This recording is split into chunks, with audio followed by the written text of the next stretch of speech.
دائما نسمع أن مباريات منتخبنا الوطني بالملحق العالمي راح تكون بالشهر الثالث، فهذا الشيء غلط.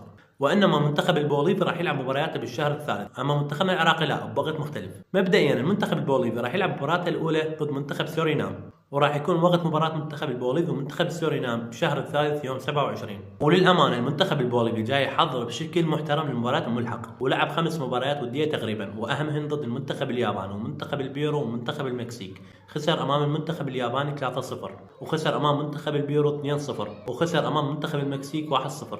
وتقدر تقول انه نتائج المباريات الاخيره نوعا ما يعني ضعيفه شوي، لكن هذا الشيء لصالحنا. اساسا جاي تشد فريق قوي، جاي تشد منتخبهم امام منتخبات قويه جدا، فاتوقع هذا الشيء لصالحنا.